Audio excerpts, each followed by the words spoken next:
Hello student, इससे पिछले video में हमने यूनिमोलिकुलर न्यूक्लियोफिलिक सब्स्टिट्यूशन रिएक्शन के बारे में डिस्कस किया था। आज के इस वीडियो लेक्चर में हम बाइमोलिकुलर न्यूक्लियोफिलिक सब्स्टिट्यूशन रिएक्शन के बारे में डिस्कस करेंगे, अर्थात SN2 रिएक्शन।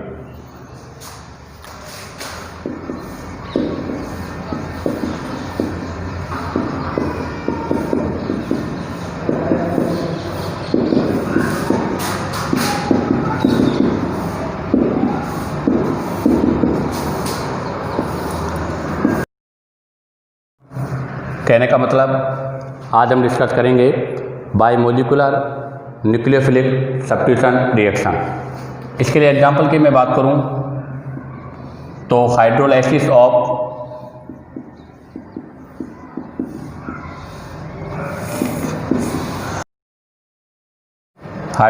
ऑफ CH3X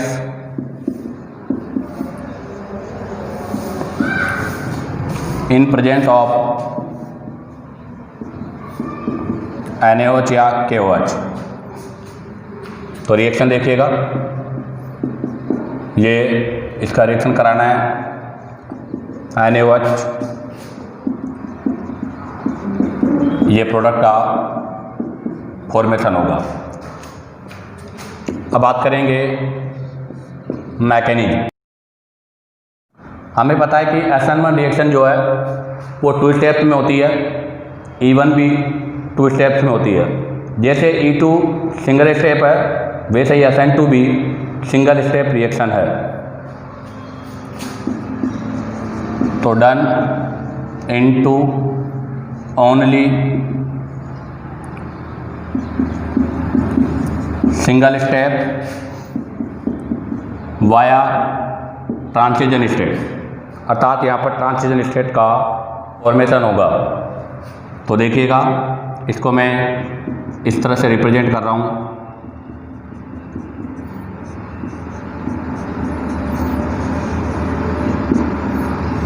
इस पर अटैक करेगा nucleophile OH minus.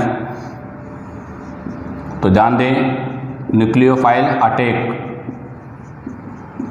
From back side, अर्थात यहाँ पर न्यूक्लियोफाइल जो है वो बैक साइड से अटैक करेगा। ये इसका स्लो और आर्डियस स्टेप भी है। यहाँ से ट्रांजिशन स्टेट का फॉर्मेशन होगा। तो ये ट्रांजिशन स्टेट का फॉर्मेशन होगा, जहाँ पर ये बॉन्ड ब्रेक है और ये बॉन्ड फॉर्मेशन है। आप देखिएगा, यहाँ पर जो आपका ये कार्बन है ये पेंटावलेंट है और इस वजह से क्या है, अनस्टेबल भी है और इसकी ट्रांजिशन स्टेट फॉर्म है। नेक्स्ट स्टेप में लीविंग ग्रुप वाला बॉन्ड ब्रेक हो जाएगा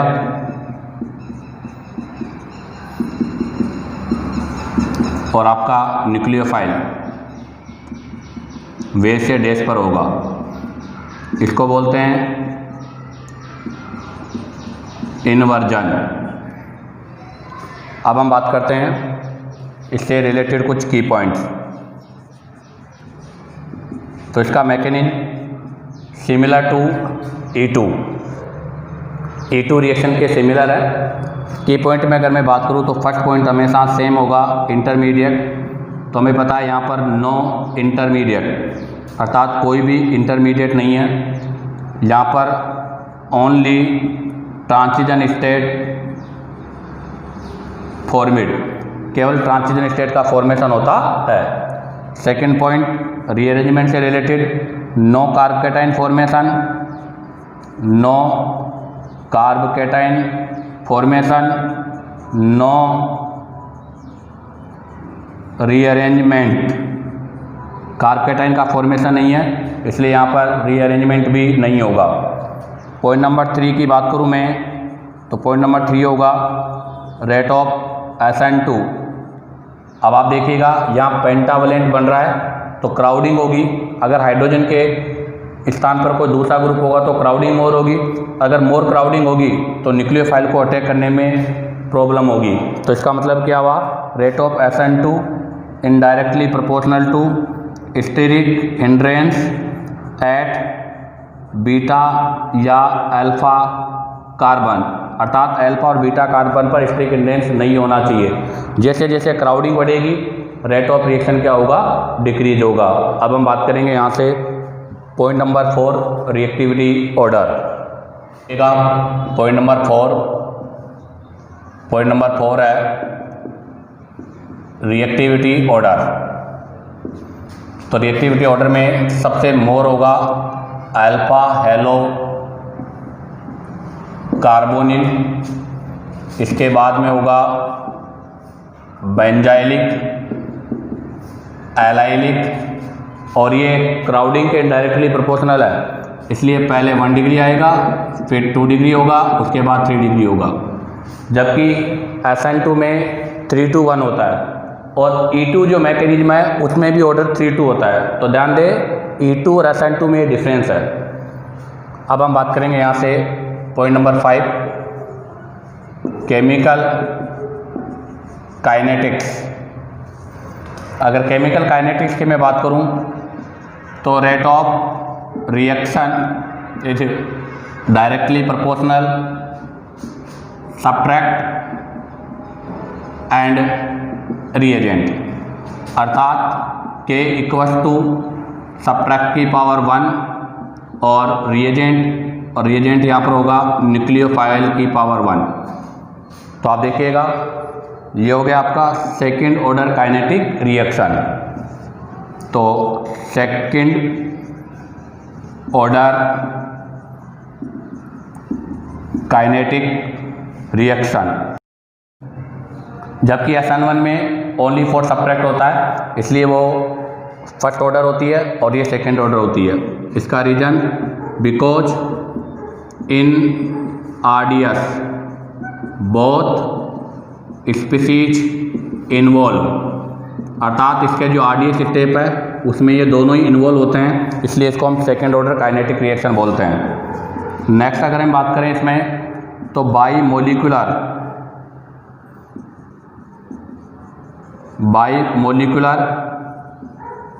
सब्स्टिट्यूशन रिएक्शन। क्यों? क्योंकि यहाँ पर जो रेट ऑफ रिएक्शन है वो कंसंट्रेशन ऑफ सब्ट्रैक्ट और कंसंट्रेशन ऑफ न्यूक्लियोफाइल दोनों पे ही डिपेंड करती है। Because rate of reaction depend upon concentration of subtract as well as reagent, इसलिए इसको हम बाईमोलिकुलर सब्स्टिट्यूशन रिएक्शन भी बोलते हैं। अब बात करते हैं यहाँ से एक स्पेशल नोट।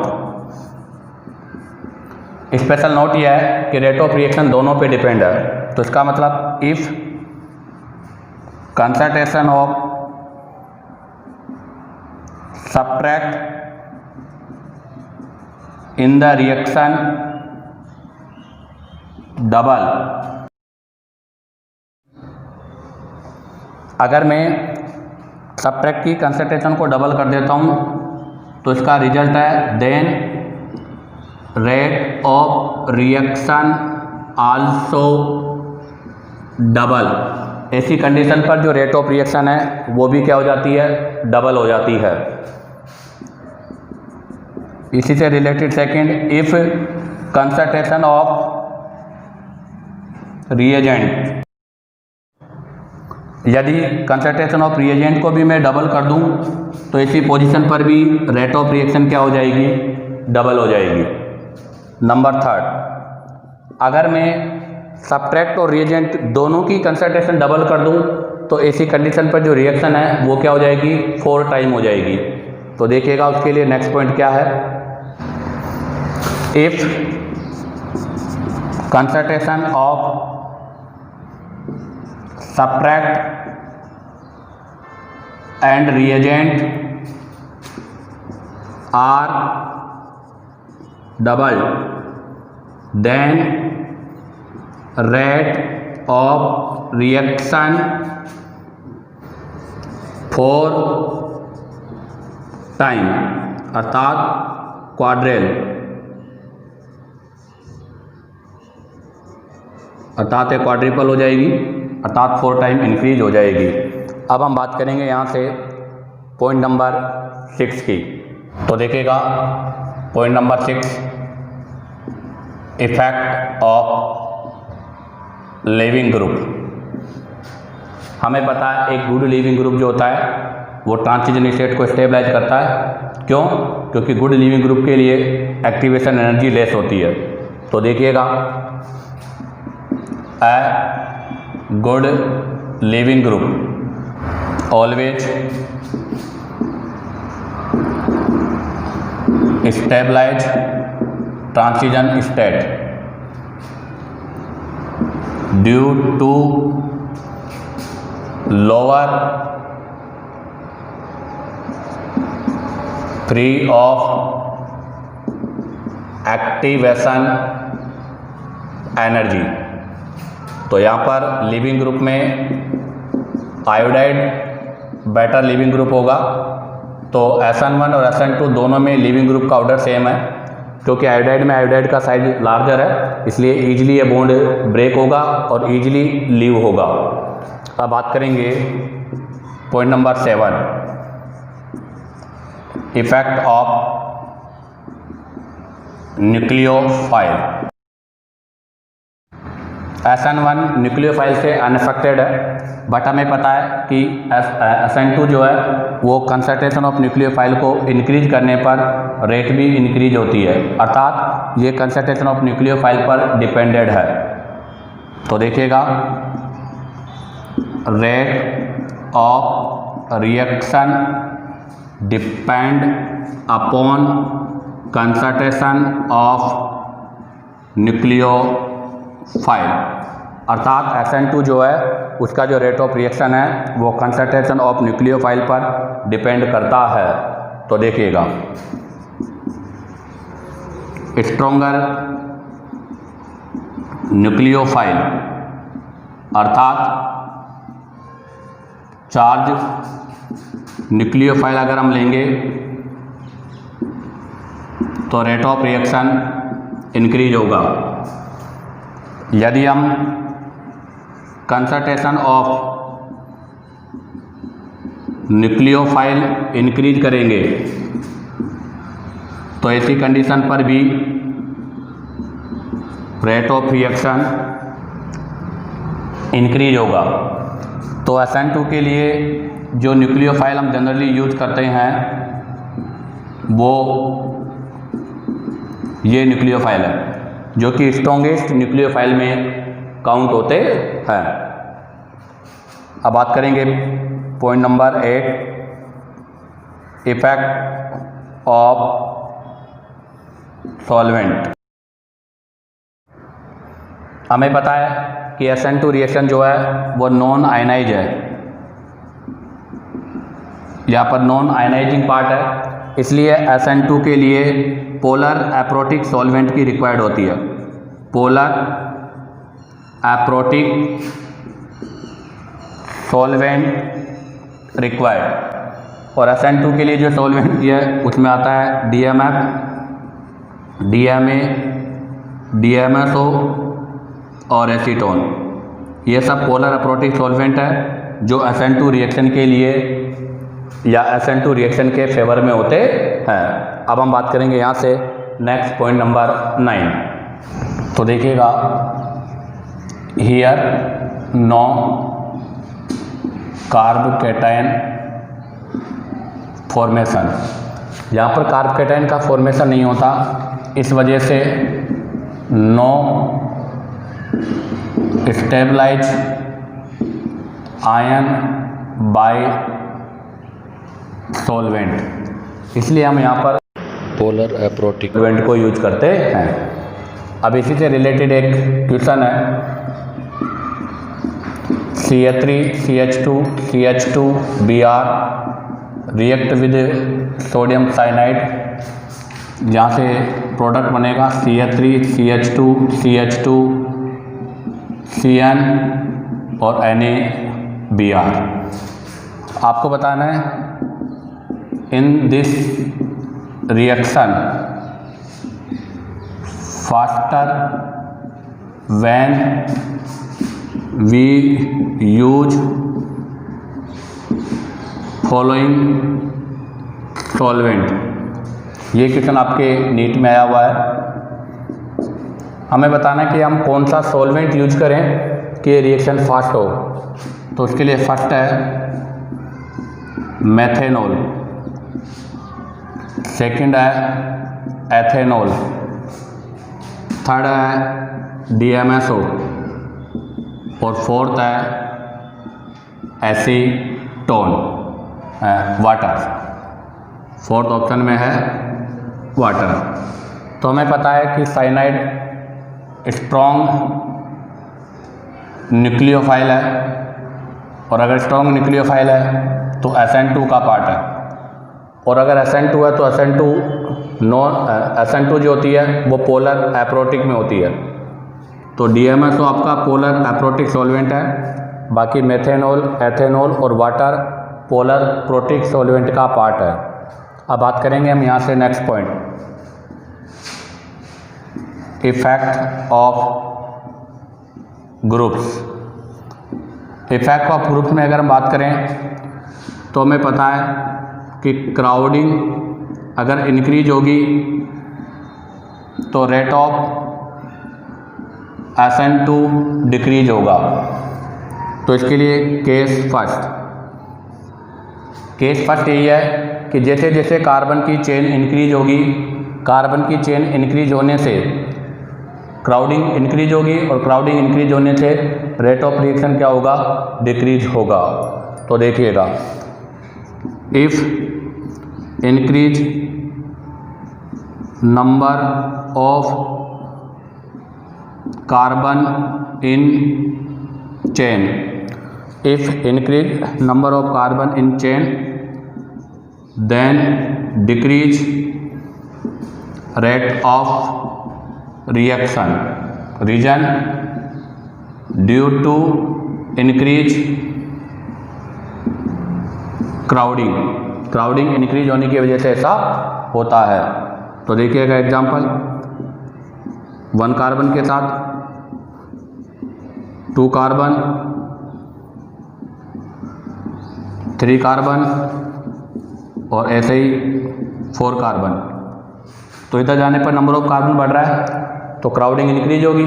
अगर क्राउडिंग इंक्रीज होगी तो रेट ऑफ रिएक्शन क्या होगा, स्लो होगा। तो यहाँ पर रिएक्टिविटी का जो ऑर्डर है वो ये होगा। इसी में आता है बात case number 2, if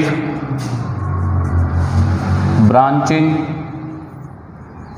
at alpha carbon, अगर अल्फा कार्बन पर ब्रांचिंग होती है तो ऐसी कंडीशन पर डिक्रीज रेट ऑफ रिएक्शन, ऐसी कंडीशन पर भी जो रेट ऑफ रिएक्शन है वो डिक्रीज होगा। उसका रीज़न क्या है, तो उसका रीज़न भी सेम होगा कि यहाँ पर क्राउडिंग इंक्रीज होगी, और क्राउडिंग इंक्रीज होने के साथ साथ रेट ऑफ रिएक्शन क्या होगा, डिक्रीज होगा। तो इसके लिए एग्जांपल, ये 4 कार्बन पर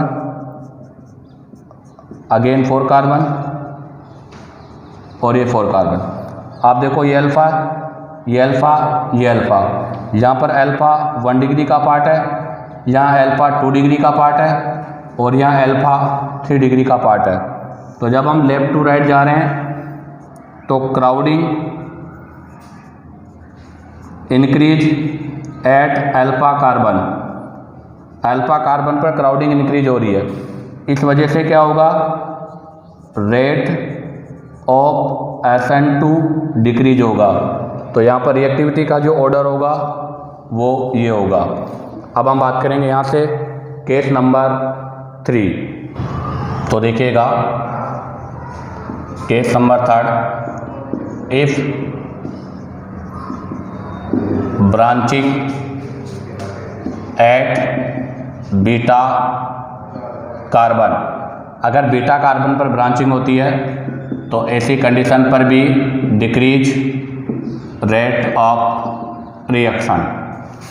तो देखिएगा इसके लिए एग्जांपल ये लिया मैंने,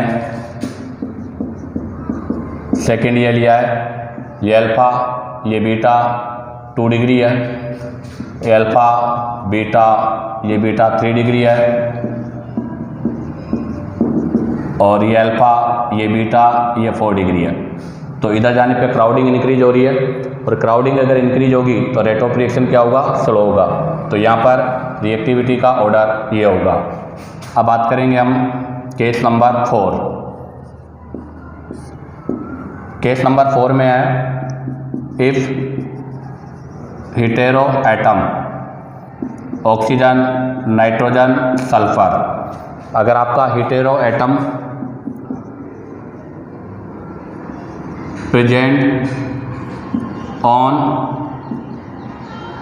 beta carbon increase rate of reaction, और इसे बोला जाता है NGP, neighbouring group effect.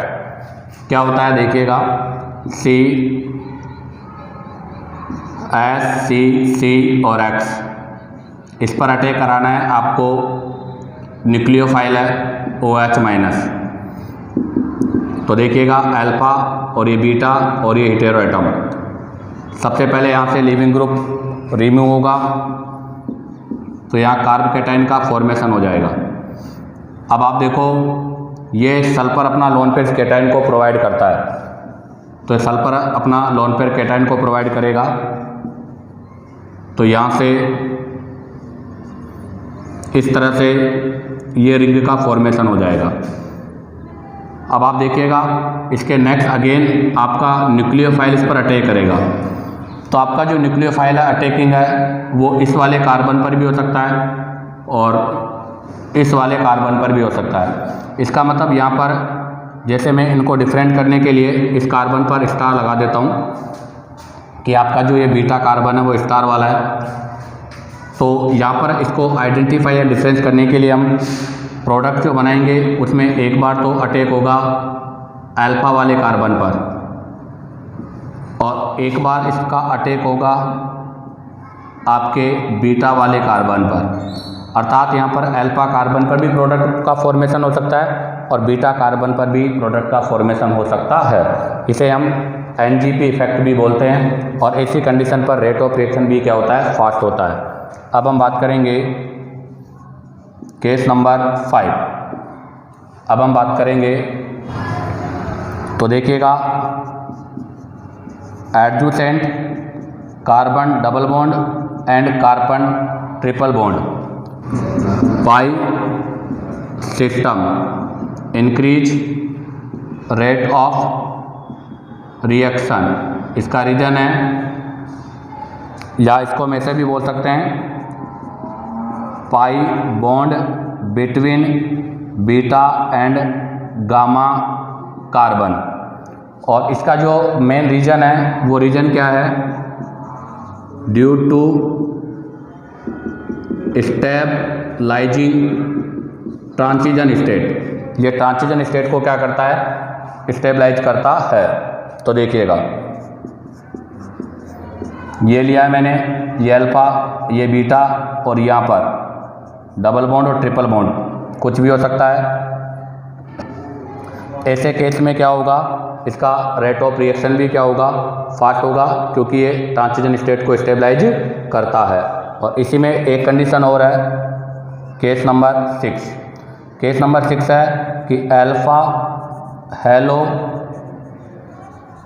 Carbonyl, अर्थात अल्फ़ा हेलो कार्बोनिल, या हम ऐसा कह सकते हैं C double bond O group, carbonyl group present at alpha carbon. ऐसी कंडीशन पर इंक्रीज रेट ऑफ रिएक्शन, ऐसी कंडीशन पर भी रेट ऑफ रिएक्शन इंक्रीज होता है। इसका रीजन क्या है, तो इसका रीजन भी वही होगा, ड्यू टू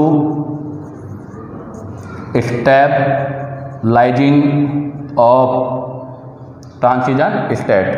जैसे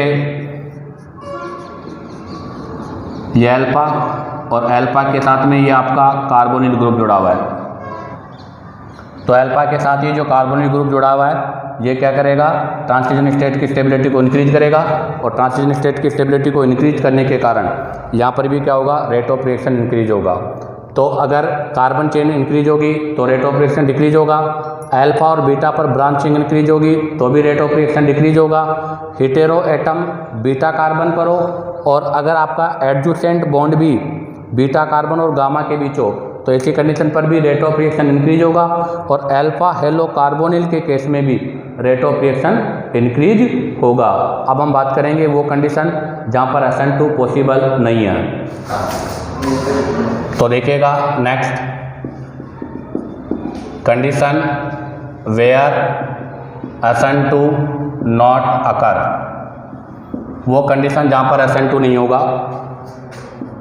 तो ये बनाया मैंने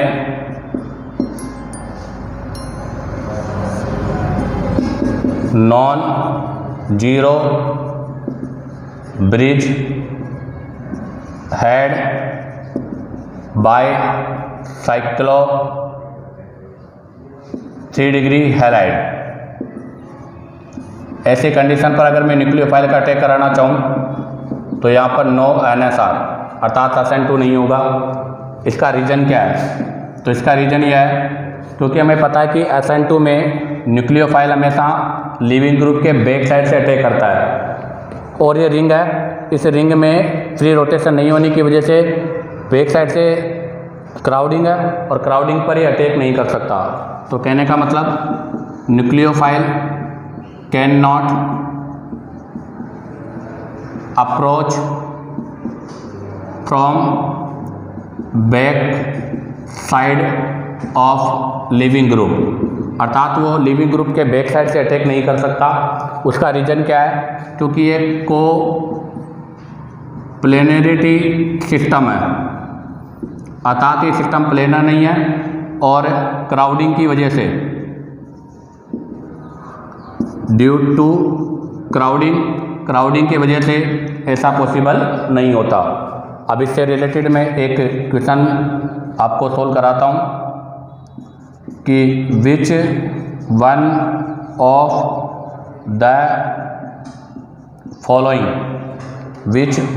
the following more reactive towards SN2, इनमें से कौन सा SN2 के रेस्पेक्ट में मोर रिएक्टिव है? फर्स्ट है ये, सेकंड है ये, थर्ड है ये, और फोर्थ है ये।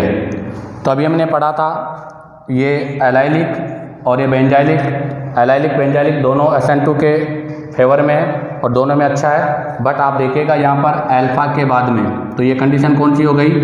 अल्फा हेलो कार्बोनिल कंडीशन हो गई, और अल्फा हेलो कार्बोनिल जो कंडीशन है इसमें SN2 की रिएक्टिविटी क्या होती है? बहुत फास्ट होती है, इसलिए इसका आंसर होगा C। अब बात करेंगे point number 10, effect of temperature. अगर इफेक्ट ऑफ टेम्परेचर की बात करूं तो SN2 हमेशा कहाँ पर होगी? एट लो टेम्परेचर, क्योंकि हमें पता है कि एलिमिनेशन हमेशा हाई टेम्परेचर पर और सब्स्टिट्यूशन हमेशा कहाँ पर होती है? लो टेम्परेचर पर होती है। तो देखिएगा point number 11, graph between energy and reaction coordinate. अभी हमने देखा था RX, इस पर न्यूक्लियोफाइल अटैक करेगा तो बैक साइड से अटैक करता है, तो न्यूक्लियोफाइल R और X ये इसकी ट्रांजिशन स्टेट है, और उसके बाद में ये इसका प्रोडक्ट है। तो इसका मतलब ये सिंगल स्टेप है।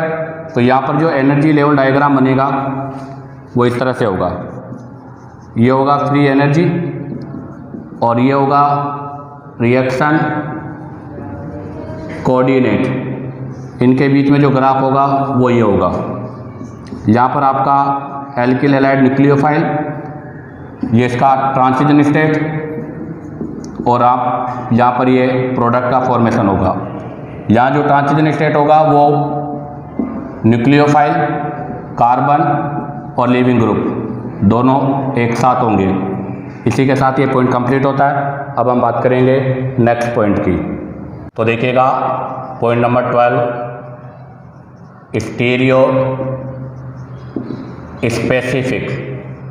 ध्यान दें SN2 स्टीरियो स्पेसिफिक होती है बट SN1 नहीं होती। अर्थात यहाँ पर जो न्यूक्लियोफाइल अटैक करेगा वो हमेशा एक साइड अर्थात बैक साइड से करेगा। तो nucleophile can attack only one side अर्थात बैक या opposite side of leaving group. Number 13, stereo specific. अब आता है स्टीरियो सेलेक्टिव। तो ध्यान दें SN1 स्टीरियो सेलेक्टिव नहीं है बट SN2 स्टीरियो सेलेक्टिव है। अर्थात ओनली इन्वर्जन कॉन्फ़िगरेशन ऑब्टेन। अर्थात SN2 में केवल एक ही अर्थात इन्वर्जन कॉन्फ़िगरेशन ही ऑब्टेन होता है, जबकि SN1 में इन्वर्जन के साथ साथ रिटेंशन भी ऑब्टेन होता है। बात आती है नंबर 14 में आएगा स्टीरियो केमिस्ट्री। अगर स्टीरियो केमिस्ट्री की मैं बात करूं तो यहाँ पर हमेशा इन्वर्ट प्रोडक्ट बनता है और ऐसे इन्वर्जन को हम वेल्डन इन्वर्ज भी बोलते हैं। तो देखिएगा इसके बारे में।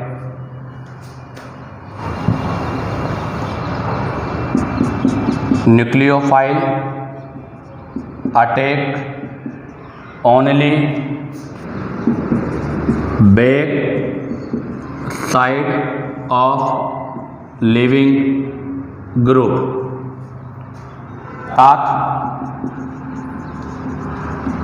इन्वर्जन ऑफ स्टीरियो केमिस्ट्री और this inversion is called Walden inversion. अर्थात इस इन्वर्जन को हम वेल्डन इन्वर्ज के नाम से भी जानते हैं। तो ध्यान रखना SN2 में हमेशा वेल्डन इन्वर्ज होता है, जबकि SN1 में रेसेमाइजेशन होता है। अर्थात वहाँ दोनों प्रोडक्ट होंगे, जहाँ एक ही प्रोडक्ट होगा, इसलिए इसको हम वेल्डन इन्वर्ज भी बोलते हैं। तो देखिएगा इससे related example ETC methyl chlorine H। इस पर मैंने इस न्यूक्लियोफाइल का अटैक कराया तो न्यूक्लियोफाइल अबाउ से नहीं बैक साइड से आएगा।